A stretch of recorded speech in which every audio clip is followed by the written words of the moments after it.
अल्हम्दुलिल्लाहिल हन्नानिल mannan अल्लज़ी खलक़ल इंसान व अल्लमहुल बयान वस्सलातु वस्सलामु अला रसूलिही सय्यिदिल इंसी वल जान व अला आलिही व अस्हाबिही ज़विल खैरि वल इहसान अम्मा बअद फ़अऊज़ु बिल्लाहि मिनश शैतानिर रजीम बिस्मिल्लाहिर रहमानिर रहीम इन्न फ़ी ख़ल्क़िस समावाति वल अर्दि वख्तिलाफ़िल लैलि वन नहारि लआयातिल लिउलिल अलबाब सदक़ल्लाहु मौलानल अज़ीम व बल्लगना रसूलुहुन नबियुल अमीनुल मतीनुल मुख्तारुल करीम व नहनु अला ज़ालिका लमिनश शाहिदीन वश्शाकिरीन वल्हम्दुलिल्लाहि रब्बिल आलमीन। बारगाह रिसालत में आप सल्लल्लाहु अलैहि वसल्लम में दुरूद पाक का हदिया पेश करें। अल्लाहुम्मा सल्लि अला सय्यिदिना व मौलाना मुहम्मद मअदनिल जूदि वल करम व आलिहि व अस्हाबिहिल किराम व इब्निहिल करीम व बारिक व सल्लिम सलातन दाइमतन सरमदन अबदा।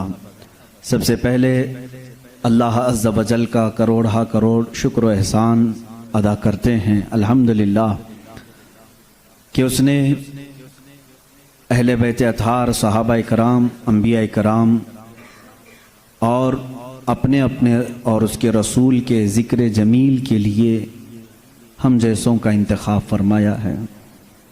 अज़ीज़ान गिरामी, मामूल के मुताबिक 10 रोज़ा मजालिस मुहर्रम का इनेक़ाद यहाँ पर किया गया है। यकीनन जिसके नाम से ये मजलिसें मुनाक़िद होती हैं वो नाम ही बहुत बुलंद वाला है। सैयदुल शुहदा इमाम आली मकाम सैयदना इमाम हुसैन रदी अल्लाह तआला अन्हु व रज़ाहु अन्ना। ज़िक्र तो उनका मकसूद होता है मुहर्रम में, लेकिन उनके ज़िक्र के साथ साथ हम तमाम अहले बैत और तमाम सहाबा खुलफाए राशिदीन का भी ज़िक्र करते हैं। और अल्लाह का ये भी बेपनाह करम व एहसान है कि हम एक बड़ी बंदिश के बाद खुल करके सांस लेने के माहौल में आए हैं। बस अल्लाह की बारगाह में सिर्फ यही दुआ करता हूँ कि मौला दुनिया की दूसरी चीज़ें छिन जाएं मगर तेरे घर के दरवाजे हम पर बंद ना हों। कदीर व जब्बार खुदा, ये बड़ी आजमाइश है हमारे लिए। हम अपने घरों में वो सुकून महसूस नहीं करते जो इसके दरबार में सर झुकाकर सुकून महसूस करते हैं। आज ये पहली मजलिस है, पहली महफिल है, और सबसे भी मैं गुजारिश करूंगा कि शुक्र इलाही बजा लाओ। अल्लाह रब्बुल इज़्ज़त का करम व एहसान है कि आज के इस माहौल में अब भी बहुत सारे लोग बाहर निकलने पर पाबंद हैं, मुक़य्यद हैं, बाहर निकलने से वो आजिज़ हैं। उसके बावजूद आप तमामी हजरात ज़िक्र शुहदा करबला में जमा हैं और हाजिर आए हैं। अल्लाह ताला इस नेमत को हम सब के साथ बरकरार रखे। आज मैं सिर्फ ये बात अर्ज करना चाहूँगा कि हम जिसके बंदे हैं उसको पहचानने के लिए क्या उसने कुछ निशानियां भी रखी हैं। अल्लाह की निशानियां, मैं खुल करके आम अंदाज से ये बात करूंगा। आप मुसलमान घर में पैदा हुए, आपके बाप दादाओं ने, आपके माहौल ने आपको बताया कि तुम्हारा पैदा करने वाला अल्लाह है। यही तक तुम्हारी नॉलेज है, हमारी नॉलेज है। इसलिए कि ये भी बड़ा करम व एहसान है कि हमें सोचो विचार करके अल्लाह तक पहुंचने की इस तरह के माहौल की ज़रूरत नहीं आई। बरसों से हम उन्हीं घरों में पैदा हो रहे हैं जहां अल्लाह का ही नाम लिया जा रहा है। लेकिन मैं सारे इंसानों के लिए खिताब कर रहा हूं। इस रुए ज़मीन पर रहने वाला, चाहे वो यहूदी हो, ईसाई हो, हिंदू हो, सिख हो, जो भी हो, मैं सबसे आज ये बात कहना चाहूंगा। दुनिया का एक फार्मूला है कि बगैर किसी के बनाए कोई चीज नहीं बनती, खुद से कोई चीज नहीं बनती। तो यकीनन हमें भी किसी ने बनाया ही तो है। हम छोटी सी छोटी चीज को देखते हैं, उनको कोई बनाता है, खुद से कोई चीज नहीं बनती। साइंस के स्टूडेंट्स भी होंगे हमारे साथ, और जो साइंस को पढ़ते हैं उनकी जो थ्योरियां हैं साइंसदानों की, वो क्या कहते हैं, कायनात कैसे वजूद में आ गई। वो मुल्हिद होंगे जो कहते हैं, बेदीन लोग होंगे जिनका कोई दीन ही नहीं, जो कहते हैं कि अचानक दुनिया बन गई और अचानक ही खत्म हो जाएगी। ऐसा कैसे होगा, ऐसा कैसे होगा, अचानक दुनिया बन गई और अचानक खत्म हो गई। कोई नहीं है इसके आगे पीछे। मेरे अजीजों, जो गौर व फिक्र करने वाले साइंसदान हैं वो भी अब इस नतीजे पर पहुंचे हैं कि दुनिया में एक बहुत बड़ा धमाका हुआ था कई अरब साल पहले, कई लाख साल पहले, उनके एतबार से, उनके इल्म के एतबार से, जिसको ये बिग बैंग कहते हैं। बिग बैंग क्या चीज है? तो साइंसदान ये कहते हैं कि कई सालों तक इस रुए जमीन पर सिर्फ समंदर था, और समंदर में भी जो गैस होती थी वो सब हाइड्रोजन, और सिर्फ 99% हाइड्रोजन और 1% सिर्फ ऑक्सीजन का यहां पर वजूद था, जिसकी वजह से कोई दूसरा जिंदा रह नहीं सकता था। यह साइंसदानों की तहकीक है। उसके बाद फिर उन्होंने ये कहा कि एक धमाका हुआ और समंदर से, पानी से हर चीज बनती चली गई, पानी से बनती चली गई। ये 21वीं सदी में बात की जा रही है, ये बात 21वीं सदी में की जा रही है।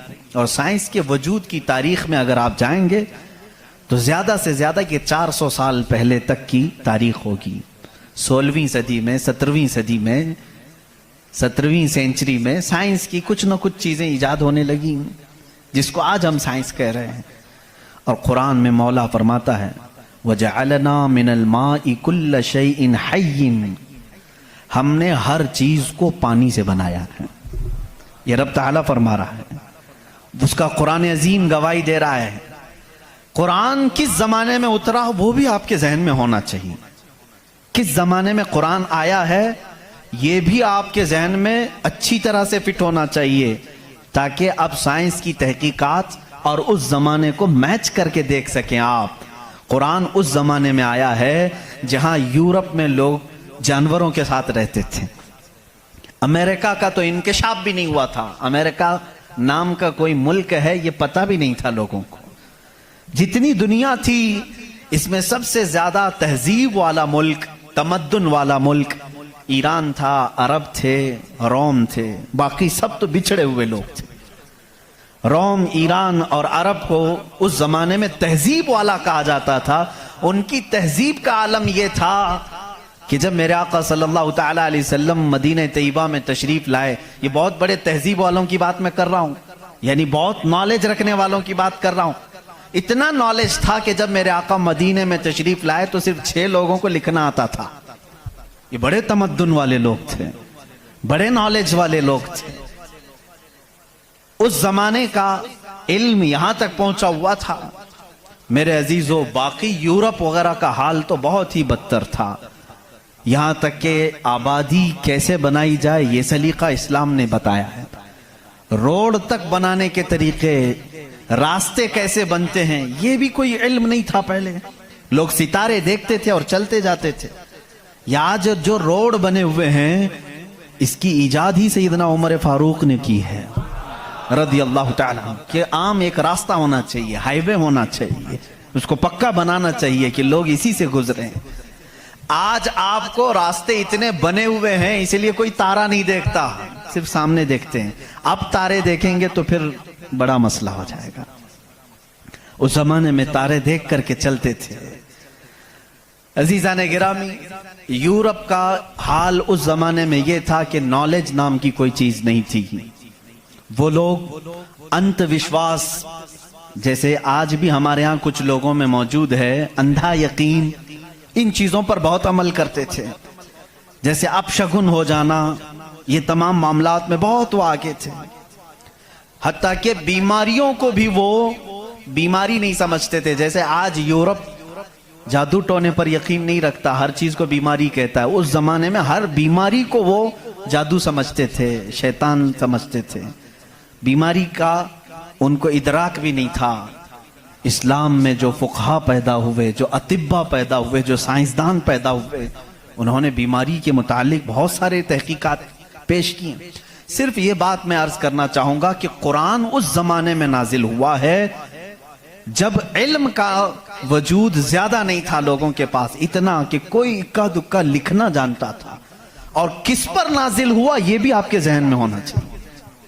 दो चीजें दिमाग में रखें, उसके बाद फिर मैं कुरान की आयतें पढ़ता हूं। एक, माहौल ऐसा है, साइंस का वजूद नहीं, इल्म का वजूद नहीं, इल्म नाम की चीज ही नहीं थी लोगों के पास। और जिस पर नाजिल हुआ वो ऐसा रसूल है जो किसी का शागिर्द भी नहीं, कोई उस्ताद नहीं, मुहम्मदुर रसूलुल्लाह सल्लल्लाहु तआला अलैहि वसल्लम। उन पर कुरान नाजिल हुआ, ऐसे माहौल में नाजिल हुआ जब कोई इल्म जानने वाला नहीं था। और जिस पर नाजिल हुआ वो किसी यूनिवर्सिटी से पढ़ा, किसी कॉलेज से पढ़ा, किसी मदरसे से पढ़ा हुआ रसूल नहीं। उस रसूल का मुअल्लिम और उस्ताद सिर्फ खालिक़े कायनात है। जिब्राइल अलैहिस्सलातु तस्लीम का भी सिर्फ इतना काम रहा है, जो रब ने हुक्म दिया उतना ही पहुंचा दिया। बल्कि बहुत सारी कुरान की बातें ऐसी हैं जो जिब्राइल पहुंचा तो गए लेकिन उसका इल्म उन्हें भी नहीं दिया गया, उन्हें भी नहीं दिया गया। अब ये दो बातें किसी को भी चैलेंज करके बता देना, तारीख की सच्चाइयां इस बात का इनकार नहीं कर सकती। अपने तो अपने, गैरों ने भी हुजूर की तारीख लिखी है और सबों ने इकरार किया है कि मोहम्मद सल्लल्लाहु अलैहि वसल्लम एक ऐसे प्रॉफिट हैं जो पूरी जिंदगी भर किसी उस्ताद के पास गए नहीं, किसी उस्ताद के पास गए नहीं। और ये भी हिकमत है मेरे मौला की, इसीलिए हम उस रसूल को अन्नबीयुल उम्मी कहते हैं। उम्मी का मतलब कुछ बेवकूफ लोग आज के जमाने के जो बदअकीदा हैं वो अनपढ़ करते हैं। रसूल अनपढ़ थे, माअज़ल्लाह। बेवकूफो तुम्हें मालूम नहीं, उम्मी का मतलब होता है किसी से पढ़ा हुआ नहीं। अनपढ़ में और किसी से ना पढ़ा हुआ होने में बहुत बड़ा फर्क है। ये दो बातें जहन में रखो। कुरान किस माहौल में नाजिल हुआ और जिस पर नाजिल हुआ वो किसी का शागिर्द नहीं। अब इसकी बातें जब हम बयान करते हैं, साइंसदानों की आंखें फटी की फटी रह जाती हैं। वो कुरान बयान कर रहा है, इन्न फी खल्क़िस समावाति वल अर्दि लआयाति लिउलिल अलबाब, बेशक ये जमीन की पैदाइश में, आसमानों की पैदाइश में बड़ी मेरी निशानियां हैं। अल्लाह फरमा रहा है, रात को हम जाइल करते हैं, उसी से दिन निकालते हैं। कुरान ये कह रहा है, वजअलना मिनस समाई, आसमान से अल्लाह तबारक व तआला ने, वजअलना समा सक़फ़न महफूज़ा, कुरान कहता है हमने आसमान को एक महफूज छत बनाया है। कुरान ये कह रहा है आसमान और जमीन मिले हुए थे, हमने दोनों को फाड़ करके अलग कर दिया और दोनों के मुंह खोल दिया। ये कुरान उस जमाने में कह रहा है। इल्म फलकियात जिसको एस्ट्रोनॉमी कहते हैं, इल्म अर्दियात जिसको जियो फिजिक कहा जाता है, जमीन के मामलात, आसमान के मामलात जानने वाला उस जमाने में कोई नहीं। उस वक्त कुरान कह रहा है आसमान और जमीन मिले हुए थे, हम दोनों को फाड़ दिए, हमने उन दोनों को फाड़ दिया और दोनों के मुंह को खोल दिया। अब का साइंस कहता है जमीन व आसमान को देखने के बाद ऐसा लगता है कि ये गैलेक्सी में मिला हुआ एक सैयारा था और ये फिर जमाने के बदलते बदलते आसमान अलग हो गया, जमीन अलग हो गई। अब का साइंस ये कहता है। और फिर ये बंद नहीं है, जैसे हमारी छत बंद है, ऊपर से पानी डालो तो नीचे कुछ नहीं आएगा, नीचे के फर्शी भी बंद है, नीचे जमीन से कोई चीज यहाँ मस्जिद में नहीं निकलेगी। साइंस अब ये कह रहा है आसमान में जगह जगह सुराख हैं, मुंह खुला हुआ है, जमीन में भी जगह जगह सुराख हैं, दिखने वाले नहीं, ये खुला हुआ है। इसका मतलब मैं भी समझ नहीं पाया था, आसमान खुला हुआ है, जमीन खुला हुआ, मुंह खुला हुआ है, क्या मतलब? कहा कि अल्लाह ताला जब चाहे आसमानों पर पानी डाले तो अपना मुंह खोलता है, बारिश बरसती है, और जमीन का मुंह खुला है। इसका मतलब यह है तुम जहां पर भी, जितनी गहराई में भी जमीन के बीज डालो, इसका मुंह खुला है, वो सीना फाड़ कर बाहर आता है। अगर जमीन बंद होती तो कोई चीज जमीन से बाहर नहीं निकलती, जमीन से कोई चीज बाहर निकलती है, इसका मतलब है कि इनके मुंह खुले हुए हैं। साइंस ने अब भी कहा कि आसमान का मुंह खुला हुआ है, जमीन का मुंह खुला हुआ है। कुरान किस माहौल में नाजिल हुआ है? जब साइंस का वजूद नहीं। हाँ, अगर तुम ये कहते शायद मोहम्मद सल्लल्लाहु ताला अलैहि वसल्लम बहुत बड़े किसी साइंसदान के शागिर्द होंगे, तो तुम्हारी तारीख लिखने वाले ही तुम्हारे चेहरे पर जन्नाटेदार थप्पड़ मारेंगे, इसलिए कि वो रसूल अपनी 63 साल जिंदगी में कभी किसी के शागिर्द नहीं हुए, हत्ता के सैयदुल मलाइका के भी वो शागिर्द नहीं हुए। कुरान यही कह रहा है, जमीन की पैदाइश में, आसमान की पैदाइश में मेरी निशानियां हैं। अजीजा ने गिरामी, अब मैं वो निशानियां गिनाऊं, बहुत तवील वक्त दरकार है।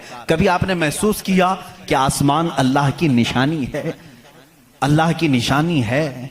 देखिए, यहां सबसे बड़ी बात, कुरान में कई जगहों पर यह बात आई है, अफला तदब्बरून, अफला यतदब्बरून, अफला ताकिलून, अफला ततफक्करून। इसका मतलब होता है, क्यों तुम गौर फिक्र नहीं करते? क्यों तुम सोचते नहीं? क्यों तुम तहकीक नहीं करते, रिसर्च नहीं करते? रब ताला बार बार ये फरमा रहा है। ये किसके लिए है? मैं उन लोगों के लिए कहता हूं जो एक खुदा को छोड़कर करोड़ों के सामने झुक रहे हैं। मैं उनसे कहता हूं, तुम सोचते क्यों नहीं? कौन है तुम्हें पैदा किया है? कौन है जो तुम्हें बनाया है? कुरान दावत दे रहा है उनको सोचने की। मेरा यकीन ये कहता है, जो भी इंसान इस कायनात में है, अल्लाह ने उसे इतनी अक्ल जरूर अता की है कि अगर वो सोचने पर आ जाए तो अपने रब तक जरूर पहुंचेगा। अगर वो गौर फिक्र करने पर आ जाए तो झूठे खुदाओं को छोड़ देगा। एक सहाबी हैं, हुजूर सल्लल्लाहु ताला अलैहि वसल्लम पर ईमान लाने के बाद वो कहते हैं, हुजूर अय्याम जिहालत में हमारे से दो ऐसे मामलात हुए, एक वाकया याद करता हूं तो रोना आता है और एक वाकया याद करता हूं तो हंसी आती है। जिहालत में हम कुछ ऐसे काम करते थे इस्लाम लाने से पहले कि कुछ एक वाकया ऐसा है कि हम रो पड़ते हैं, याद आती है तो, और एक वाकया ऐसा है कि वो याद आती है तो हंस पड़ते हैं। हुजूर ने पूछा, वो दोनों क्या है?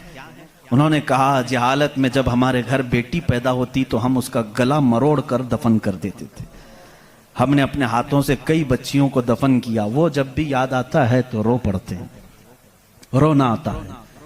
हंसी किस बात पर आती है? वो कहते हैं, हम जब सफर पर निकलते थे तो हमारे जो खुदा होते थे उनको आटे का बना लेते थे हम। वैसे तो मिट्टी का बनाते हैं और फिर पानी में डुबोते हैं।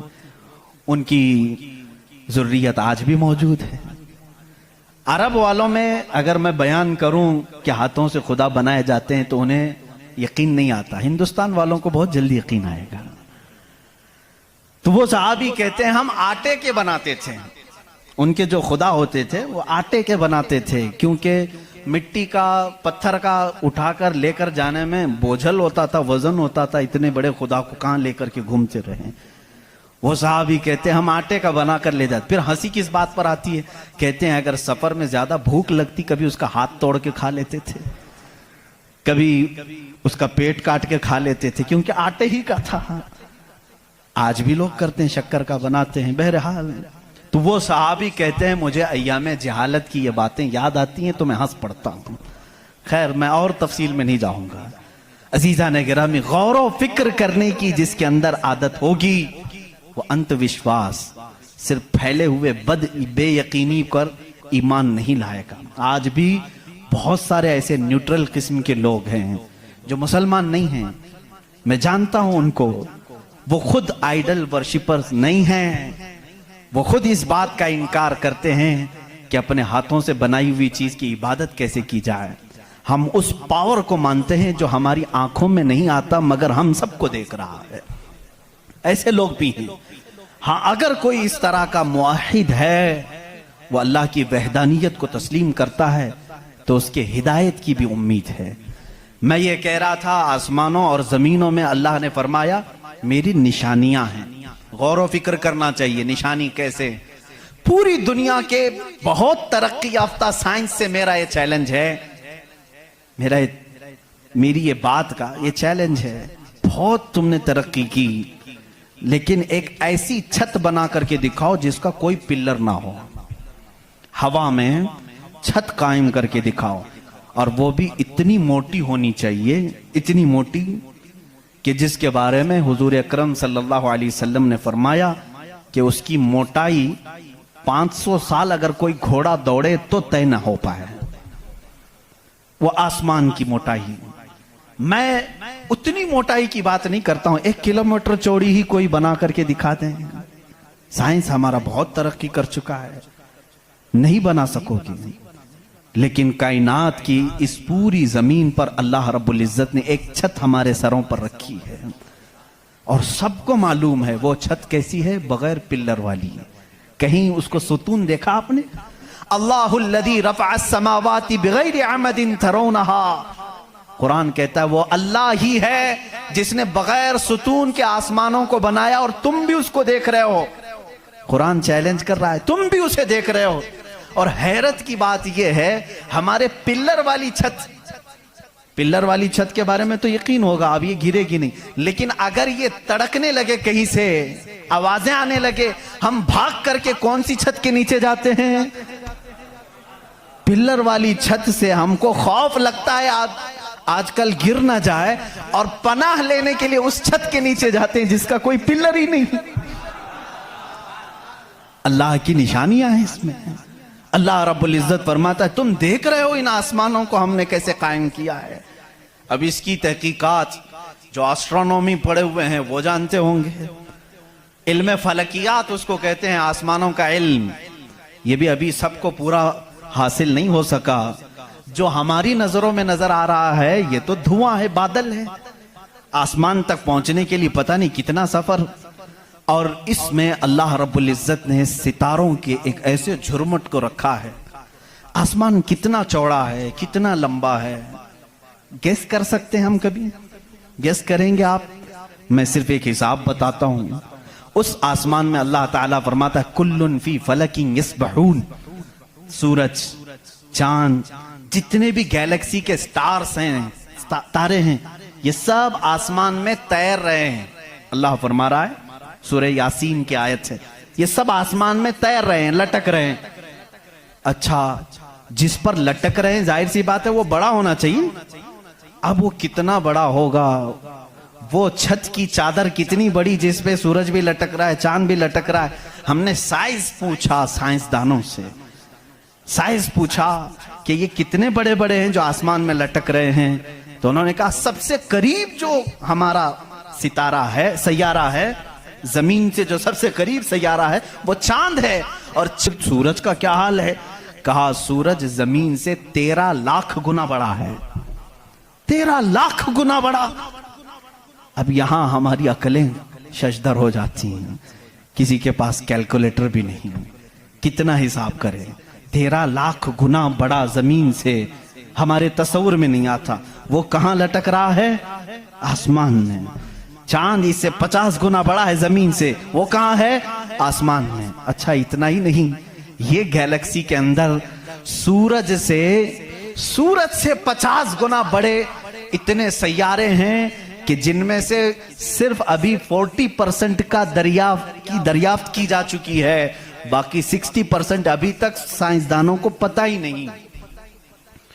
सूरज से 50 गुना बड़े सैयारे और मौजूद हैं। पूछा ये सब कहां है? ये भी आसमान में है। इसीलिए मेरे मौला ने फरमाया बेशक आसमानों की पैदाइश में उसकी बड़ी निशानियां हैं। अब मेरे अजीजों, आओ, तुम्हें अपने घर की छत डालने के लिए कितने दिन लगते हैं, कितने वर्कर लगते हैं, कितने मजदूर लगते हैं, क्या क्या इसके लिए सामान लगते हैं, ये सब तुम्हें मालूम है जिन्होंने छतें डाली। अब इतनी बड़ी छत जिसने कायम की है, जिसमें लाखों गुना बड़ा जमीन से सूरज भी है, चांद भी है, गैलेक्सी के और स्टार्स हैं, वो खुदा फरमा रहा है आसमान को, जमीन को किस तरह से उसने बनाया। कुरान में है सिर्फ 6 दिन में इन दोनों की पैदाइश हुई। उससे भी बल्कि अल्लाह ताला फरमाता वजअल अर्द फी यौमैन, अल्लाह ने जमीन को 2 दिन में पैदा फरमाया, आसमान को। और इसमें जितनी सजावट है, सजावट क्या है? ये पूरे समंदर को रब फरमा रहा है वो जमीन की जीनत है, जितने दरख्त हैं वो जमीन की जीनत हैं। और आसमान की जीनत क्या है? चांद है, सूरज है, सितारे हैं। ये सब 4 दिन में बने, कुल 6 दिन में इनकी पैदाइश हुई है। कुल 6 दिन में इनकी पैदाइश हुई है। मियाँ हमारी दुकान नहीं बनती 6 दिन में, और वो खालिक कायनात फरमा रहा है 6 दिन में इस पूरी कायनात के जमीन और आसमान की पैदाइश हुई। तो क्या ये अल्लाह रब्बुल इज्जत की निशानियां नहीं है? गौर और फिक्र, तदब्बर। मैं अगर सुनी हुई बातों पर यकीन नहीं आता कुछ लोगों को, क्योंकि वो साइंस के माहौल में आज जी रहे हैं, वो हर बात साइंस की यकीन के साथ मान लेते हैं। मैं उनसे ही कहता हूं, अपने साइंसदान आकाओं से पूछें कि इस जमीन का हजम कितना बड़ा है, आखिर ये ठहरी कैसे है इतने दिन तक, या अब तक कायम कैसे है, ये हिलती क्यों नहीं है।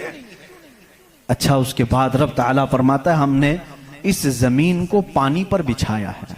ऐ अल्लाह, तेरे अजायब कुदरत अजीब दर अजीब हैं, कितने अजीब हैं। आपसे मैं कहता हूं, हौज में या मस्जिद का भी हौज है, जाओ एक चादर उसके ऊपर बिछाओ, टॉवेल लेकर के बिछाओ, कितनी देर तक वो पानी पर खड़ा रहेगा। टॉवेल, चादर, इसकी मोटाई कितनी है, बहुत पतली सी है, वो mm में आएगी, लेकिन वो आपके इस पानी पर ठहर नहीं सकती। अगर आप कहें मोटी चीज में बिछाऊं, मोटी चीज बिछा करके दिखाओ, कितनी देर वो रुक सकेगी, नहीं रुक सकेगी। और ये अल्लाह ने कुरान में फरमाया हमने पानी पर जमीन को बिछाया, और इसका इनकार साइंस भी नहीं कर रही है। साइंस भी यही कहती है जमीन को जितनी जगह से खोदा जाए पानी ही है। हम भी तो जब बोरवेल जो निकालते हैं, जमीन को खोदने के बाद पानी आता है। अब पानी पर इस जमीन को बिछाया रब तबारक व तआला ने, कितना वजन ये उठाई हुई है, कितना वजन उठाई हुई है। सबसे बड़ा वजन तो उन मुशरिकीन का है जो उस रब को नहीं मानते हैं। ये धरती का बोझ इनको कहते हैं, ये सबको उठाई हुई है। पता नहीं कितने करोड़ों टन इस पर वजन है ये, लेकिन कभी भी हिलती हुई नजर नहीं आती।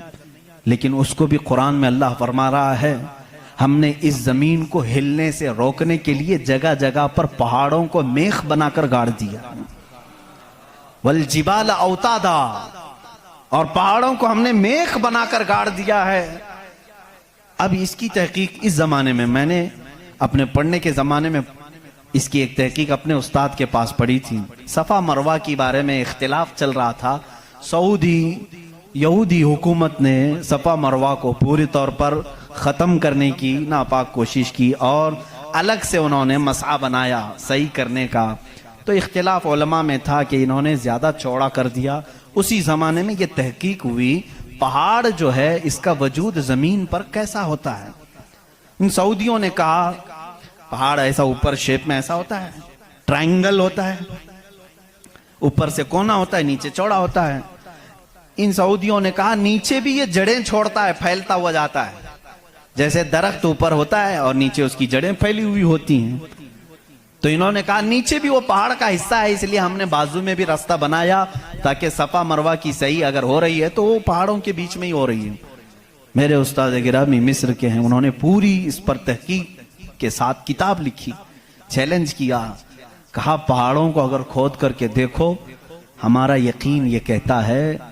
उन्होंने बहुत सारे दलाइल से साबित किया पहाड़ ऊपर से जो इस तरह के शेप का होता है, ट्रायंगल ऊपर से, नीचे वो जड़ें नहीं छोड़ता बल्कि अंदर जाते जाते और बारीक हो जाता है, अंदर बारीक होते होते होते बहुत पतला होकर नीचे तक जाता है।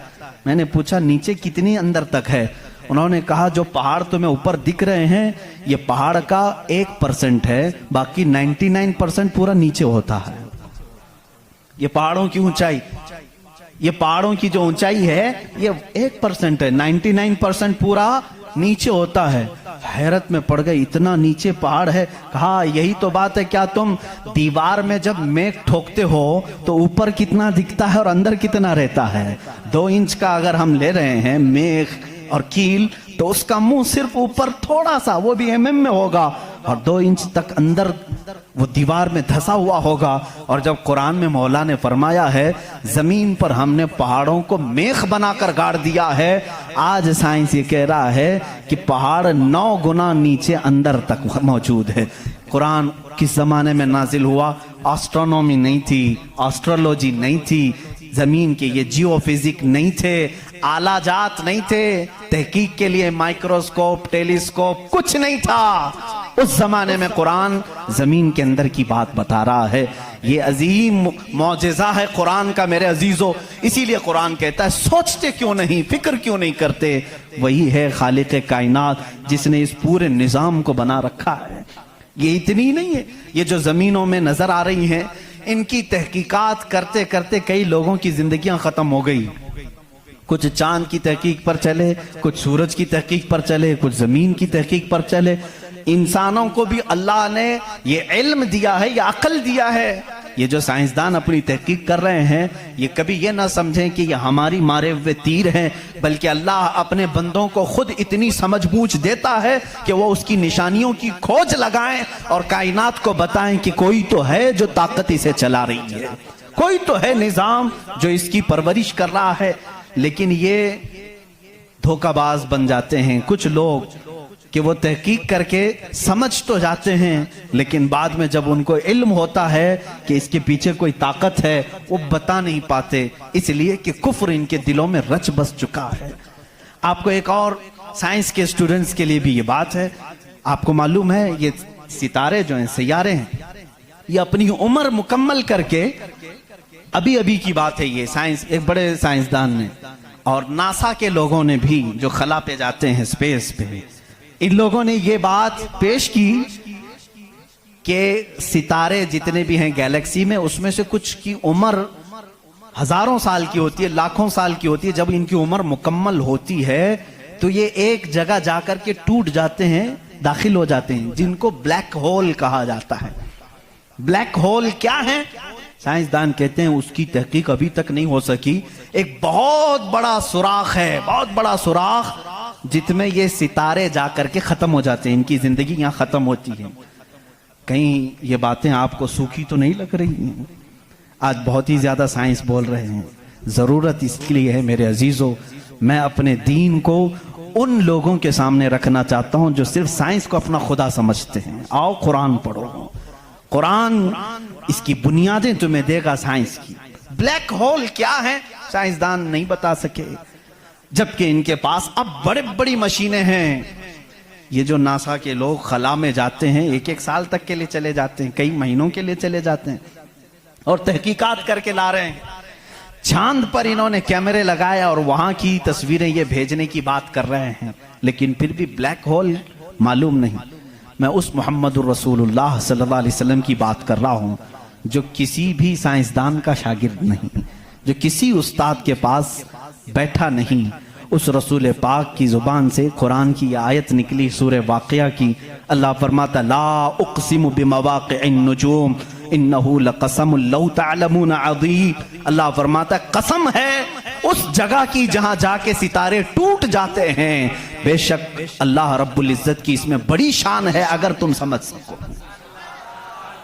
एस्ट्रोनॉमी को कुरान बता रहा है कि ब्लैक होल हैं, मवाक़िउन नुजूम उनको कहा गया है, जहां सितारे जाकर फना होते हैं।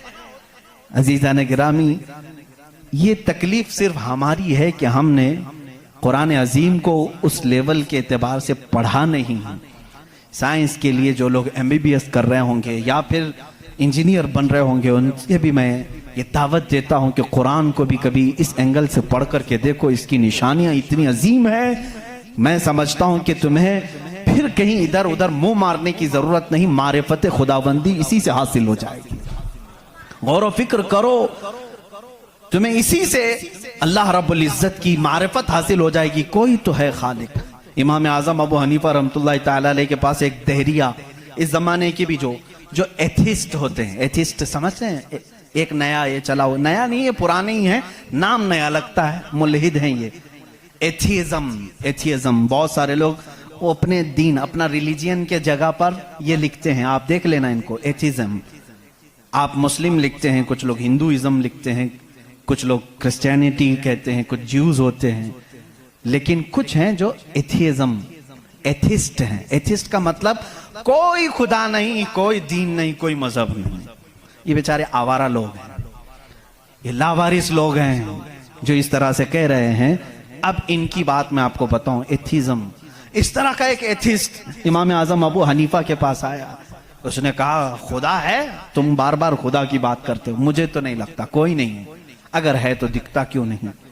बहुत सारी चीजें हैं ऐसी आपने समझाया जो दिखती नहीं लेकिन है, बहुत सारी चीजें हैं। उसने कहा ऐसी कोई चीज नहीं है जो है और दिखती नहीं। आपने उसको एक तमाचा लगाया, ढेला उठा करके मार दिया। उसने कहा मैं सवाल किया तुमने मार दिया। कहा क्या हुआ मारा? कहा दर्द हो रहा है। कहाँ है दर्द? अब हो रहा है, दिखता नहीं है लेकिन एहसास है। बहुत सारी चीजें ऐसी हैं जो दिखती नहीं है लेकिन है, उनका वजूद है। बहरहाल आपने उसको जवाब क्या दिया? कहा सुनो, मेरे साथ आज एक बड़ा अजीब वाक़या पेश आया। मैं समंदर के किनारे गया था, मैंने देखा एक कश्ती को, और वो कश्ती की ताज्जुब खीज बात ये थी कि वो अकेले चल रही है, कोई नहीं चला रहा। सामान खुद से वो लाद लेती है अपने ऊपर और चल पड़ती है सीधे रास्ते पर। फिर थोड़ी देर के बाद साहिल पर आती है और अपना सामान खुद ही उतारती है। फिर जैसे ही वक्त होता है फिर चल पड़ती है। कोई कश्तीबान नहीं, कोई मल्लाह नहीं, कोई कैप्टन नहीं उसके अंदर, सवारी भी नहीं, खुद से सब चल रही है। ये उस दौर में इमाम आजम कह रहे हैं जब इलेक्ट्रॉनिक दौर नहीं था। आज के लोग हो सकता है यकीन कर लें इलेक्ट्रॉनिक कश्ती होगी, हो सकता है कोई उसको इलेक्ट्रॉनिक मशीन चला रही होगी। ऐसा नहीं है, उस जमाने में कोई इस चीज की इजाद नहीं थी।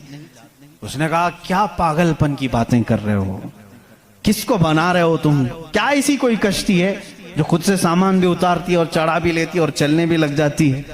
इमाम आजम अबू हनीफा रहमतुल्लाह अलैह ने फरमाया इतना तेरा दिमाग चलता है कि कोई कश्ती समंदर पर बगैर चलाने वाले के नहीं चलती। ये पूरे दिन और रात का निज़ाम और लोगों की मौत व हयात का निज़ाम, ज़मीन से पौधों को निकालने का निज़ाम, बराबर वक्त पे मौसम के आने का निज़ाम बगैर किसी के चलाए कैसे चल सकता है? कभी इसमें ताखीर तुमने देखी? कभी तुमने ये देखा कि रात हुई ही नहीं? कभी तुमने देखा कि दिन हुआ ही नहीं? वो अपने वक्तों पर सारी चीजें चला रहा है। अजीज़ा ने गिरामी, इन तमाम चीज़ों में एक निशानी है उसके वजूद की। इसीलिए अल्लाह रब्बुल इज़्ज़त ने सूरह इखलास में यूँ फरमाया कुल हुवल्लाहु अहद, ऐ महबूब आप फरमा दे वो अल्लाह एक है। अब एक होने की निशानियां भी बहुत हैं, एक होने की निशानियां भी बहुत हैं। हम बचपन में पढ़ते थे, हमारे पास एक हमारे वालिद किताब पढ़ाते थे, उसमें एक सवाल एक बूढ़ी औरत से किसी ने किया था कि बड़ी भी तुमने अल्लाह को एक माना है? कहा हाँ बिल्कुल। वो चरखा सिलती थी, चरखा जिसमें कपड़े सिले जाते हैं। मौलवी साहब ने पूछा क्या दलील है कि कोई निज़ाम को चला रहा है, कोई है खुदा? उसने कहा मेरी मशीन ये सबसे बड़ी दलील है मेरे लिए। कहा कैसे? कहा ये जो चक्कर काटती है मशीन, जब तक मैं पांव हिलाती नहीं ये चरखा चलता नहीं। ये निज़ाम शमसी पूरा बगैर किसी के चलाए कैसे नहीं चलता? कहा अच्छा ठीक है, बड़ी अक्लमंद औरत है, मशीन को ही अल्लाह की निशानी समझ लिया तूने। उस औरत से उन्होंने दूसरा सवाल किया, अच्छा चलो ठीक है कोई तो है चलाने वाला, ये क्यों कहती हो कि वो एक ही है? कहा चलो ठीक है, उसकी भी निशानी मेरी ही मशीन है, उसकी निशानी भी मेरी ये मशीन है। कहा कैसे? कहा चलो मैं इधर से चलाती हूँ तू उधर से चला, बैठ जा मेरे सामने, मैं इधर से चलाती हूँ तू उधर से चला, फिर देखते हैं कपड़े की हालत क्या होती है। कपड़ा जो है हो सकता है लेडीज की बजाय जेंट्स का हो जाए, जेंट्स की बजाय लेडीज का हो जाए, कुछ का कुछ बन जाए। क्यों? उन्होंने कहा बात तो सही है। उस बूढ़ी औरत ने कहा मैंने अपने चरखे से ही ये दीन सीखा कि अगर कायनात में एक के बजाय दूसरा होता तो झगड़े हो जाते। एक खुदा कहता मैं बारिश बरसाऊंगा, दूसरा कहता नहीं नहीं मैं धूप डालूंगा, तीसरा कहता नहीं मैं ठंडी लाऊंगा। इनके झगड़ों में फिर कायनात का निजाम दरहम बरहम हो जाता। लेकिन निजाम बराबर बराबर चल रहा है, इसकी इस बात की दलालत है कि चलाने वाले दो नहीं एक ही है, तो नहीं है एक ही है। अगर दो होते, उसी को अल्लाह ने कुरान में फरमाया लौ कान फीहिमा आलिहतुन इल्लल्लाहु लफसदता, अगर जमीन आसमान में दो खुदा होते अल्लाह के अलावा, रब फरमा रहा है जरूर इसमें फसाद हो जाता, जरूर फसाद हो जाता। इसलिए कि एक जो अकल से हमारे दरमियान हमने देखा है जो चला सकता है, वो दो लोग नहीं चलाते हैं, दो लोगों की जहनियत अलग हो जाती। अब इसको फलसफे में आएंगे जिसको फिलॉसफी कहते हैं, ये भी एक इल्म है। फलसफी लोगों के दिमाग के एतबार से भी हमने इसको साबित किया। अगर दो हैं पहली बात आपके दिमाग में यह होना चाहिए कि खुदा वो है जो किसी का मोहताज नहीं। इतनी बात तस्लीम करते हो, जो किसी का मोहताज नहीं। जब ये फार्मूला तुम्हारे दिमाग में है तो आप दो को लेकर के आओ। दो को लाओगे तो दोनों का दिमाग एक साथ नहीं चलेगा, या तो फिर मशवरे से चलेंगे। मशवरा करेगा तो एक दूसरे का मोहताज होगा, और जो मोहताज होगा वो खुदा नहीं होगा। मिसाल के तौर पर दोनों बैठे हैं, चलो आज मीटिंग करते हैं, कल बारिश करेंगे, तो जाहिर सी बात है एक ने दूसरे को पूछा तो पहला वाला दूसरे का मोहताज हुआ कि नहीं।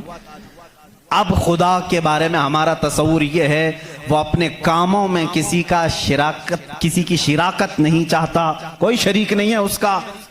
अब अगर शरीक हो गया तो उसकी फजीलत कहां है? एक होने में जो फजीलत है वो दो में है नहीं। एक होने में जो फजीलत है वो दो में है नहीं। इसीलिए हम लाखों करोड़ों के सामने सर झुकाने वालों से कहते हैं मान लो एक ही को तस्लीम करो।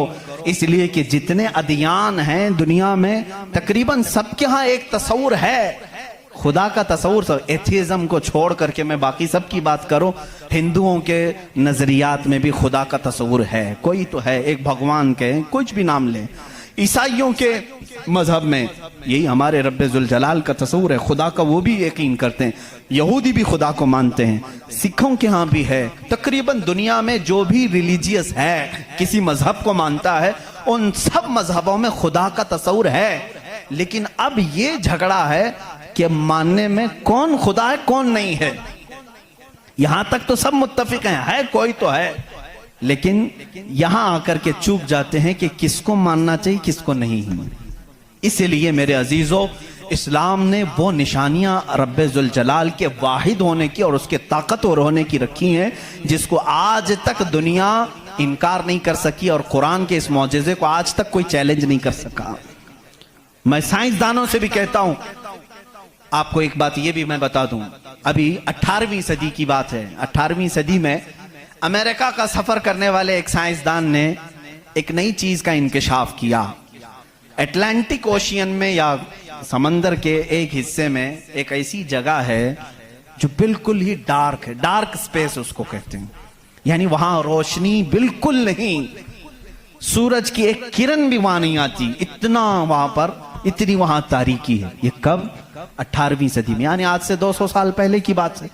उसने इंकशाफ किया, दुनिया को बताया मैंने एक ऐसी जगह देखी, बहुत ही डार्क है, बहुत अंधेरा है। वो जब वापस आया तो उलमाए रब्बानीयीन ने सूरह नूर की कुरानी आयतें पढ़ी।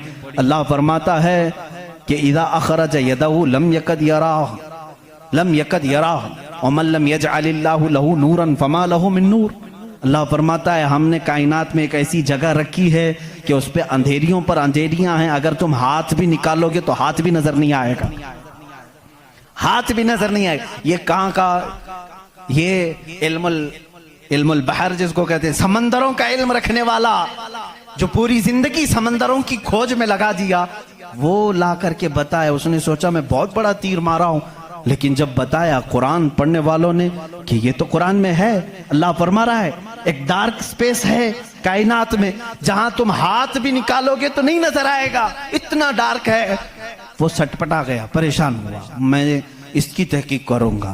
ये कुरान में आई कैसे बात? सबसे पहला दुनिया का मैं इंकशाफ करने वाला हूं, मैं इसको सबको बताने वाला पहला फर्स्ट आदमी मैं हूं। ये पहले से कहां से आ गई कुरान?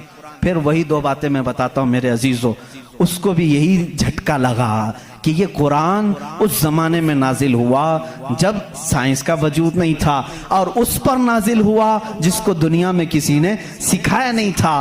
बाद में फिर उसने ये सोचा शायद हो सकता है प्रॉफेट मोहम्मद सल्लल्लाहु अलैहि वसल्लम समंदरों का सफर बहुत करते होंगे, उनके समंदरों के सफर में शायद कभी ये जगह आ गई होगी, इसलिए उन्होंने अपने मन से कुरान में ये लिख दिया होगा। उसने ये नतीजा निकाला। लेकिन दूसरे ही दिन उसे फिर बड़ा झटका ये लगा कि जब सीरत मुस्तफ़ा पढ़ा उसने, अल्लाह अकबर, हुजूर की 63 साला जिंदगी में आपने एक मर्तबा भी समंदर का सफर किया ही नहीं। ये बहुत बड़ा झटका लगा कि वो मोहम्मद सल्लल्लाहु अलैहि वसल्लम कभी पूरी जिंदगी में समंदर का सफर किए ही नहीं। मेरे अजीजों, इस बात में गलत फहमी में ना आना कि वह समंदरों को नहीं जानते थे। वो मेराज का सफर करने वाला रसूल समंदरों को जरूर जानता है, लेकिन ये हिकमत इलाही थी कि कभी समंदर के सफर करने का इत्तेफाक नहीं हुआ। अब उसे झटके भर झटका ये लगा, जो कभी समंदर को गया ही नहीं, वो अगर अटलांटिक ओशियन में मौजूद डार्क स्पेस को बताता है तो जरूर वो अपने पेट से नहीं बता रहा है, वही उसको बताया होगा जिसने डार्क स्पेस बनाया है। यही अल्लाह रब्बुल इज्जत के वहदानियत की निशानियां हैं, उसके वजूद की निशानियां हैं। कुरान पढ़ो, इसमें बहुत सारी चीजें जिन्होंने ये इंकिशाफ किया कि कुछ समंदरों में ऐसे अल्लाह रब्बुल इज्जत ने बनाया है, वो भी आपको मिल जाएंगे। दो समंदर मिलते हैं और दोनों का रंग अलग है, एक समंदर नीला है, एक समंदर पीला है, दोनों का टेस्ट भी अलग है, इधर का मीठा, इधर का खारा नमकीन है, लेकिन वो बहुत दूर तक मिलते हुए जाते हैं। लेकिन इसका पानी उसमें नहीं आता, उसका पानी इसमें नहीं आता। क्यों नहीं आता? अल्लाह फरमाता मरजल बहरैनी यल्तक़ियान, मरजल बहरैनी यल्तक़ियान बैनहुमा बरज़ख़ुन ला यबग़ियान फ़बिअय्यि आलाइ रब्बिकुमा तुकज़्ज़िबान। उस रब्बे ज़ुल जलाल ने फरमाया, हमने दो समंदरों को बहाया है। देखने वालों को ऐसा लगता है कि ये मिल गए हैं, लेकिन हमने उसमें न दिखने वाली एक ऐसी दीवार बनाई है कि इसका पानी उसमें नहीं मिलता, उसका पानी इसमें नहीं मिलता। ये भी कौन से रसूल की जुबान से अल्लाह ताला बता रहा है लोगों को, जो रसूल कभी समंदर का सफर किया ही नहीं।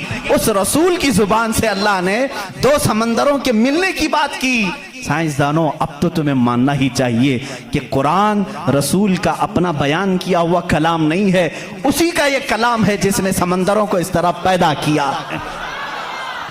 कायनात में बहुत सारी चीजें हैं मेरे अजीजों। कुरान अल्लाह रब्बुल इज्जत का ये कलाम इतनी ही नहीं, ये तो बड़ी बड़ी निशानियां मैंने कहा। अगर इसकी मारिफत, इसकी खोज में लग जाओगे तो जिंदगी तमाम हो जाएगी। मैं तो कहता हूं अल्लाह ने एक बात ये भी फरमाई है तुम्हारे लिए, वफी अनफुसिकुम अफला तुबसिरून। अल्लाह फरमा रहा है तुम इधर उधर निशानियां ढूंढ रहे हो, हमने तुम्हारी जात में अपनी निशानियां रखी हैं, तुम नहीं देखते? तुम्हारी जात में हमारी निशानियां हैं, तुम नहीं देखते? इतनी निशानियां हैं, इसके लिए आपको कई उलूम पढ़ने की जरूरत है। जाहिर सी बात है, इंसान के एक एक पार्ट पर जो रिसर्च करता है वो अपने वक्त का एक बड़ा डॉक्टर बनता है। खाली सिर्फ दिल पर जिसने रिसर्च किया वो कार्डियोलॉजी है, जो सिर्फ किडनी पर रिसर्च किया वो नेफ्रोलॉजी है, और जो सिर्फ रगों को देखा है वो न्यूरोलॉजी है। पार्ट पार्ट पर इन्होंने पूरी जिंदगियां खत्म की। पूरे इंसान को पढ़ा किसने? आज कौन पढ़ा है? इसीलिए इमाम आजम अबू हनीफा रहमतुल्लाह अलैह ने फरमाया, मन आरफा नफ्सहू फक़द आरफा रब्बह। जिसने सिर्फ अपनी जात को पहचान लिया वो अपने रब को पहचान लेगा। तुम्हारे जिस्म में जिस तरह की चीजें अल्लाह ने बनाई, डॉक्टर से जाकर के पूछो कि हमारे जिस्म के अंदर का जो निज़ाम है, एक बार जो नस कट गई, 1000 डॉक्टर मिलकर के वो नस नहीं कायम कर पाते। ये रगों का सिलसिला ऐसा है। और फरमाया गया, बल्कि तहकीकात बताती हैं, हमारे जिस्म के अंदर मौजूद ये नसों को, रगों को निकाल करके अगर बिछा दिया जाए, कई 1000 किलोमीटर लंबी हो जाएंगी, कई 1000 किलोमीटर लंबी हो जाएंगी। ये नसों का इतना लंबा सफर हो जाएगा। इतना सारा मवाद अल्लाह ने तुम्हारे जिस्म में रखा। और रब ताला ये फरमाता है, मफाहीम आयात में बयान कर रहा हूं, कभी आपने सोचा हमने जुबान से जो जो चीजें खाई, अल्लाहु अकबर। मैं एक बड़े मुहक्किक के हवाले से कहता हूं, रोटी को उन्होंने कहा तुम्हारी रोटी, तुम्हारे खाने अल्लाह की निशानियां है। मैंने पूछा रोटी भी निशानी है अल्लाह की? कहा हाँ। तुम एक रोटी को कहां कहां से हासिल करते हो? अनाज खेत से लिया, फसल जब आई उसको कुटाया, पिसाया, आटा बनाया, फिर घर में लाया, गूंदने के लिए दिया, आटा गूंधा गया, रोटियां बेली गई, तवे पर रखी गई, बन गई। कितनी मंजिलों से गुजरी, खेत से आई, पिसाई में गई, गुंधाई में गई, पकाई में गई, अब उसके बाद रेडी होकर तुम्हारे बर्तन में आई। इसके बाद तुमने क्या किया? अब तक सब तुम्हारा इख्तियार चल रहा है। तुम अपनी मर्जी से कर रहे हो। गेहूं का लाना है, जौ का लाना है, जवार का लाना है, किसका लाना है, तुम्हारी मर्जी। आटे से कितना गूंदना है, नरम गूंदना है, मोटा गूंदना है, तुम्हारी मर्जी। रोटी मोटी पकानी है, पतली पकानी है, तुम्हारी मर्जी। रोटी पक जाने के बाद 4 टुकड़े करने, 5 टुकड़े, 2 टुकड़े, तुम्हारी मर्जी। सब तुम्हारी मर्जी है। इसके बाद तुम चबा करके खा गए, उस रोटी को चबाकर खा गए, निगल गए। ये रोटी जब हलक से उतर गई, अब तुम्हारी मर्जी नहीं है। उस एक ही रोटी से गोश्त भी बनता है, उसी एक रोटी से खून भी बनता है, उसी एक रोटी से मनी भी बनती है, उसी एक रोटी से पीप भी बनता है, उसी एक रोटी से कफ और बलगम भी बनता है, उसी एक रोटी से सब चीजें बन जाने के बाद हमारे फुजलात भी निकलते हैं। मैं नहीं समझ पाया, ऐ मेरे अजीजों मुझे बताओ, एक रोटी लो, उसके एक टुकड़े से तुम गोश्त बना के दिखाओ, दूसरे टुकड़े से तुम खून बना के दिखाओ, तीसरे टुकड़े से तुम पीप बना के दिखाओ, चौथे टुकड़े से तुम बलगम बना के दिखाओ। नहीं कर सकोगे, इसलिए कि सिर्फ गूंदने पकने तक तुम्हारी मर्जी चलती है। हलक से नीचे उतर जाने के बाद खुदा कदीर और जब्बार का निजाम चलता है। तुम्हारे रिस्क में उसकी निशानियां हैं। कौन है जो बनाता है हमारे जिस्म के अंदर इस रोटी से हमारे जिस्म का हिस्सा? पूछो, जाकर किसी से भी पूछो, यह हमारा जिस्म मोटा ताजा गोश्त कैसे बन गया? ये खाने अच्छे खाओगे, इससे बन गया। हमने कहा हम खाने काजू बादाम भी खा रहे हैं तो भी गोश्त बन रहा है, रोटी खा रहे हैं तो भी गोश्त बन रहा है, चावल खा रहे हैं तो भी गोश्त बन रहा है। और खून ऐसा लिक्विड है कि बाजार में मिलता नहीं, किसी इंसान का ही लेना पड़ता है। इसको कौन बनाया है? कहा इसको भी रोटी से ही बनाया है, काजू बादाम से ही बनाया है, फलों से ही बनाया है। हम पूरी दुनिया की ग़िज़ाएं लाकर चक्की में पीस करके भी खून का एक कतरा नहीं पैदा कर सके, लेकिन वो रब्बे ज़ुल जलाल हमारे लुक्मे के नीचे जाते ही निजाम को शुरू फरमा दिया है। कैसा वो निजाम है, कैसा वो निजाम है ऐ मेरे अजीजों। इसीलिए मेरा मौला फरमाता है फी अनफुसिकुम अफला तुबसिरून, तुम्हारी जात में मेरी निशानियां हैं, क्यों तुम नहीं देखते, क्यों तुम नहीं देखते? आपको अगर मैं जातियात, नफ्सियात, तबईयात, ये जो उलूम हैं इस पर गुफ्तगू करूं तो एक बड़ा अलग टॉपिक हो जाएगा। अल्लाह ताला ने इस निज़ाम को कैसे बैलेंस रखा है जानते हैं आप? कभी आपको मालूम है हमारे कानों में एक अलाइनमेंट होता है, जैसे व्हील अलाइनमेंट करते हैं, हमारे दोनों कानों के बीच में एक कतरा छोटा सा अल्लाह ने रखा है, ये बैलेंस को बरकरार रखता है। जो सनकी होते हैं, जिनको कहते हैं पागल हो गया, झोले खाता रहता है, ये कौन लोग हैं जानते हैं आप? जिनको कभी कभार फीड्स आ जाती है, चलते चलते आड़े टेढ़े हो जाते हैं, ये कौन है? जिनका सिर्फ वो कानों के बीच का एक कतरा भी हिल गया, तुम्हारा बैलेंस बिगड़ जाएगा। तुम खड़े कैसे होते हो? 2 पैरों पर सीधे खड़े रहते हो, जब तक चाहो खड़े रहो, चलना चाहो तो सीधे चलते हो। अगर वो बैलेंस चूक गया, जैसे कार व्हील अलाइनमेंट छूटने से इधर उधर जाने लगेगी, तुम्हारे पैर लड़खड़ाने शुरू हो जाएंगे। इस एक हल्के कतरे से अल्लाह ने तुम्हारे पूरे वजूद को रखा है। तुम्हें टेढ़ा करने के लिए सिर्फ उस कतरे को जुम्बिश देने की जरूरत है, सिर्फ जुम्बिश देने की जरूरत है। मैंने साइंस की एक तहकीक पढ़ी, अल्लाह अकबर, हैरत होती है। उन्होंने ये तहकीक करके बताया, ये जो तुम्हारी पलकें झपकती हैं, खुलती भी हैं, झपकती भी हैं, जानते हैं आप ये कितनी हल्की हैं और किसी को एहसास भी नहीं होता कब झपकी कब खुली, किसी को एहसास नहीं होता। कहा इसके अंदर कौन सी ताकत है? क्या रबर है, मैग्नेट है, कैसे ये कैसे होती है? इसको एक साइंसदान ने कहा कि अगर किसी की पलक झपकना छूट जाए, नहीं झपक सकती, तो उसको बिल्डोजर से खींच के भी बंद नहीं कर सकोगे, इतनी ताकत लगा करके भी उसे बंद नहीं कर सकोगे। ऐसा फ्लेक्सिबल है, ऐसा रबर है। और अगर बंद हो गई तो खोल भी नहीं सकोगे, पूरी ताकत लगा के टूट के फट जाएगा ये पलक, खुलेगी नहीं, नहीं खुलेगी। झपक गई तो वही रह गई, खुली तो बंद नहीं होगी। पूरी दूसरी कोई भी अल्टरनेट ताकत से अगर तुम चाहो इसको बंद करना या खोलना नहीं कर सकोगे।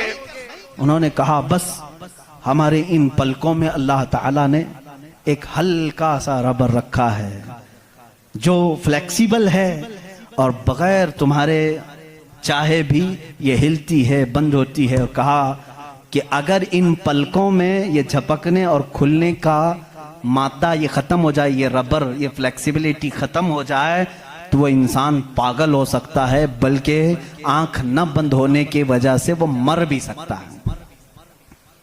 वफ़ी अनफुसिकुम अफला तुबसिरून। हम इन तमाम नेमतों को समझ नहीं पाते, बल्कि दिन में हजारों बार झपकते हैं, खोलते हैं, एहसास नहीं है इस नेमत का। अगर ये बंद होना खत्म हो जाए या बंद हो गई, खुल ना सके, तो क्या कर ले जाओगे? कुछ नहीं कर सकोगे। बल्कि मेरे अजीजों, तुम्हारे जिस्म पर मौजूद ये रोंगटे, ये बाल भी अल्लाह की अलामत हैं, निशानियां हैं।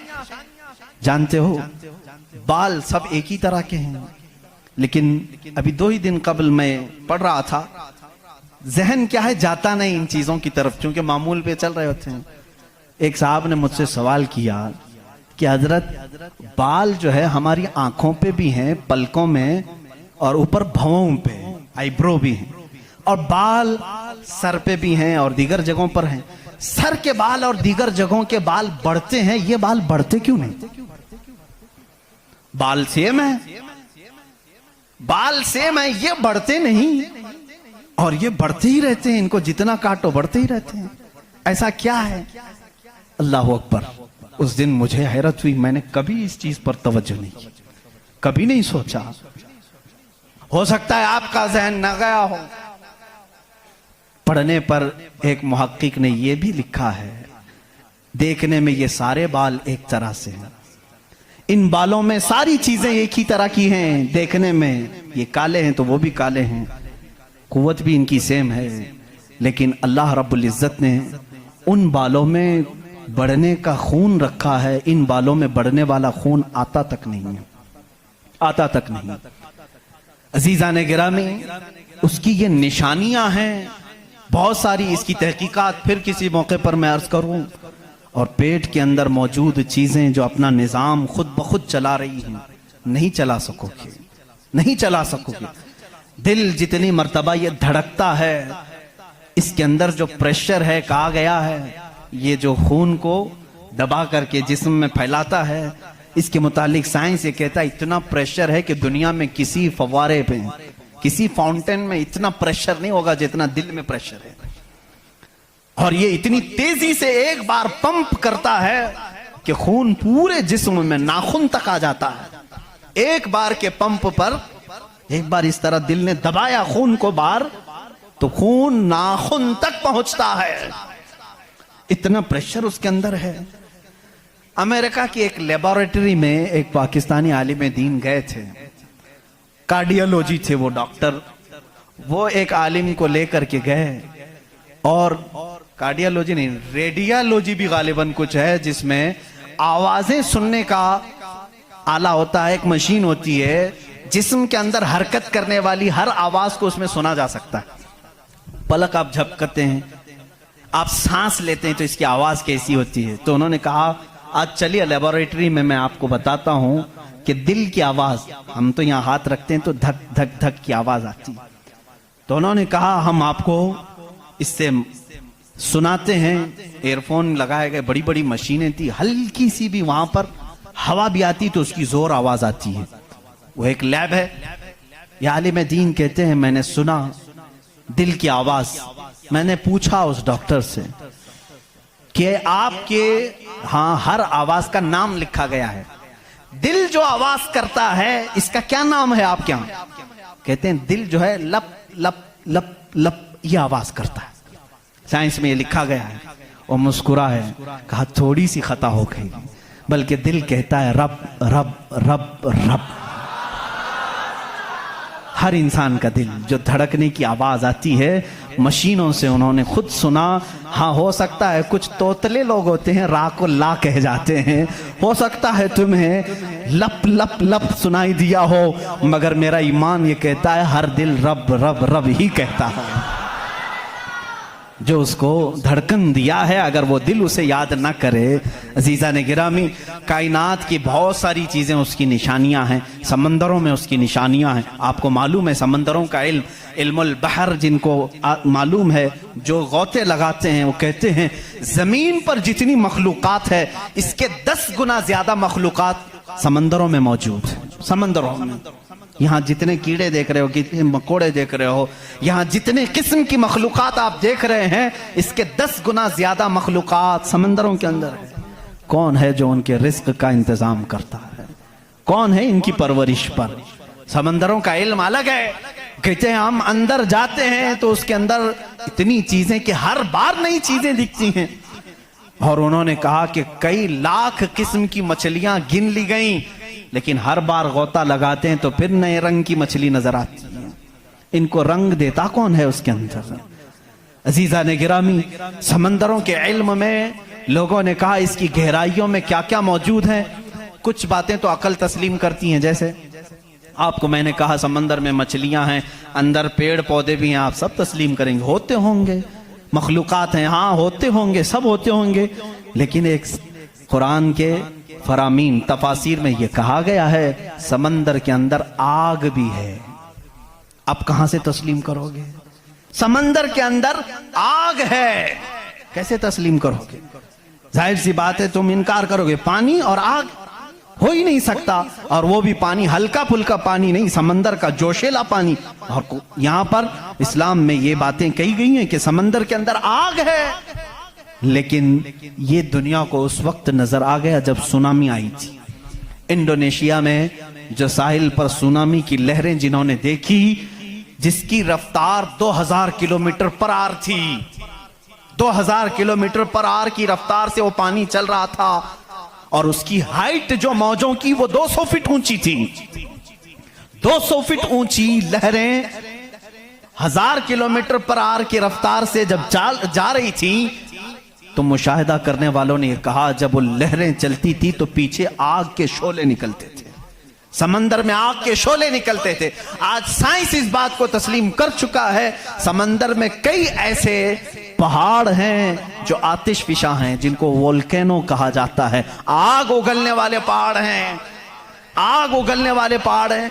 वो कई महीनों में और सालों में अपने अंदर मौजूद आग को बाहर उगलते हैं, तो समंदर में तुग़यानी आ जाती है, समंदर के अंदर मौजों की भंवर आ जाती है। ये तमाम चीजें आज साइंस कह रहा है, मेरा मौला कुरान में इस चीज को बयान फरमा रहा है। जबकि फिर मैं आपको बता रहा हूं, कुरान उस माहौल में उतरा जब साइंस नहीं था, और उस रसूल पर उतरा जो समंदरों का सफर नहीं किया था। अल्लाह तबारक व तआला ने पहाड़ों के इल्म के मुतालिक कुरान में बयान फरमाया, सितारों के इल्म के मुतालिक, समंदरों के इल्म के मुतालिक, जमीन का ये जियोफिजिक हो, एस्ट्रोनॉमी हो, सितारों का एस्ट्रोलॉजी हो, इल्मुल फलकियात हो, उसके बाद नबातात, ये पेड़ पौधों के इल्म के लिए भी कुरान मौजूद है।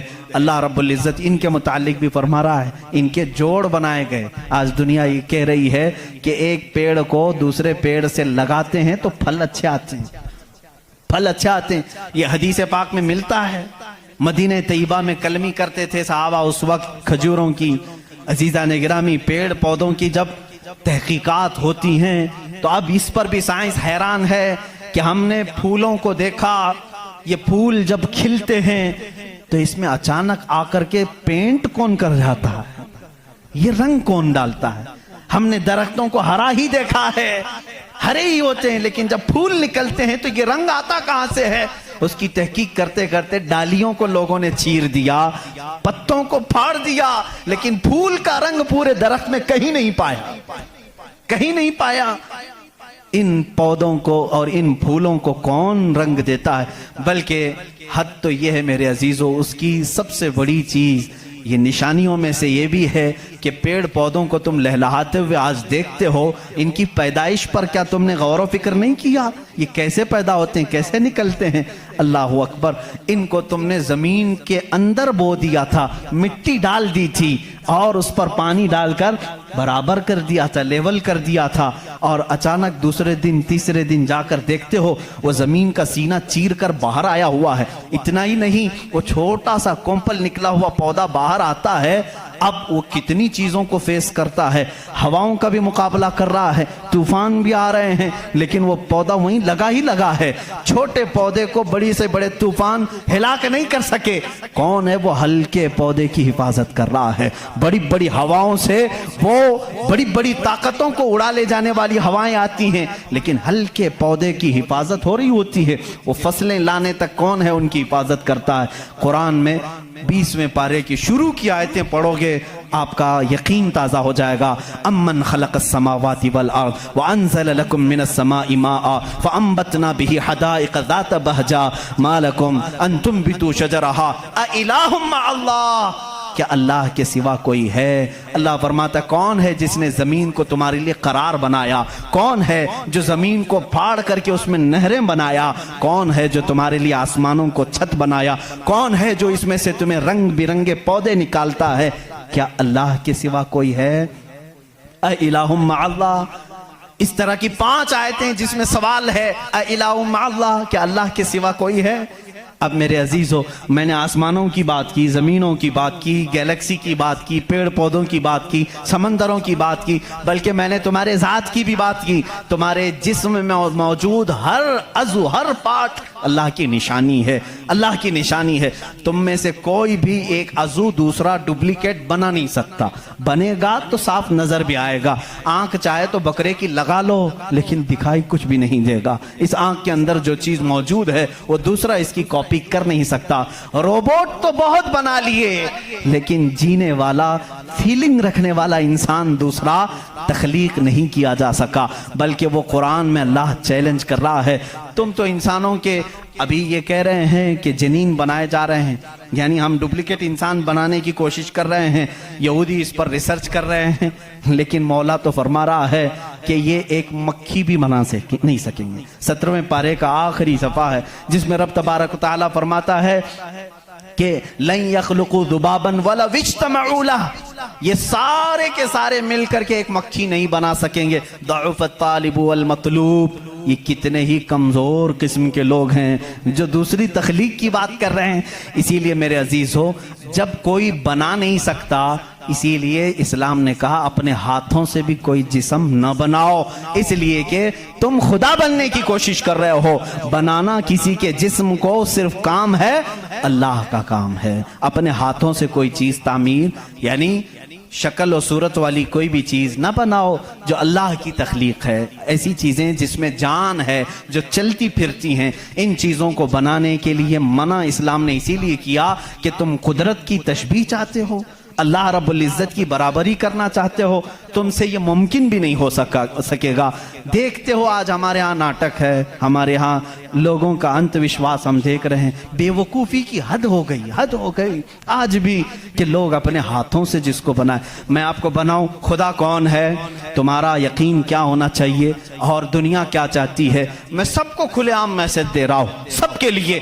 कुछ लोग ये समझते हैं हमको खुदा बनाना पड़ेगा, पैसे लाना पड़ेगा, बना नहीं सकते तो मार्केट में जाना पड़ेगा, लाल पीला काला नीला खुदा खरीद करके लाना पड़ेगा, और उसके हाथ भी होंगे, 4 होंगे कि 5 होंगे कि 6 होंगे, ऐसे हाथों वाला हमको लाना पड़ेगा। कैसे? अरे वो खुदा चल के भी नहीं आएगा, उसको उठा करके लाना पड़ेगा, बैठेगा खुद नहीं बिठाना पड़ेगा, सोएगा खुद नहीं सुलाना पड़ेगा, और उठेगा भी खुद नहीं उठाना पड़ेगा, और उसे वो डूबेगा भी खुद नहीं डुबाना पड़ेगा, टूटेगा भी खुद नहीं तोड़ना पड़ेगा, खाएगा कुछ नहीं उसे जबरदस्ती खिलाना पड़ेगा। लोगों को दिखाने के लिए। लोगों ने अगर अपने दिमाग से इसको खुदा समझा है तो मैं कहता हूं मुसलमान का अकीदा यह है, मैं मजबूर हूं, मैं अगर नहीं सो सकता तो वो सुलाता है, मैं अगर उठ नहीं सकता तो वो उठाता है।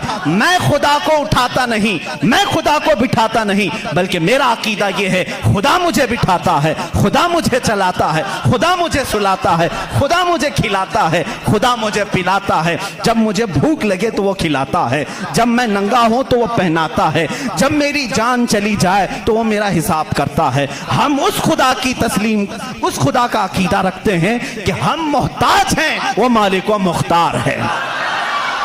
अकीदा ये हो, अकीदा ये हो, अपने हाथों से बनाई हुई चीज को, अरे तुम्हें तो फख्र करना चाहिए, अरे आज तू खुदा बना बैठा है, उसे उसको फख्र से देखो, कहो अरे तू क्या खुदा है, मैं ही तो बनाया हूं तुझे। कभी बनाने वाला ये कह सकता है ना। और कोई आकर के, सारे लोग इबादत कर रहे हो, कोई आकर के सामने कह दिया सारे भक्तों के पास कि तुम इसको खुदा कह रहे हो, मैं तो लातों से गूंद के बनाया था इसको, मैं तो अपने हाथों से इसको बनाया, तो इज्जत क्या रहेगी। इसीलिए आपने देखा इस्लाम का अकीदा वहदानियत यह है, अकीदा खुदा यह है कि हमने आज तक करोड़ों मस्जिदें हैं, कभी हमने खुदा की जिस्म तो दूर की बात है, कोई शक्ल और तस्वीर भी मस्जिदों में नहीं रखी। क्यों? इसलिए कि अगर तस्वीर लगेगी कहीं खुदा की तो हम उसको खुदा तस्लीम ही नहीं करते, क्योंकि खुदा वो है जो किसी की आंख में आ नहीं सकता, और अगर किसी की आंख में आ गया तो वो खुदा हो नहीं सकता।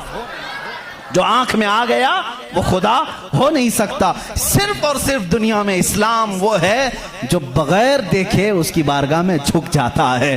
दुनिया सामने देख करके झुकती है और मोमिन बगैर देखे उसके सामने झुकता है।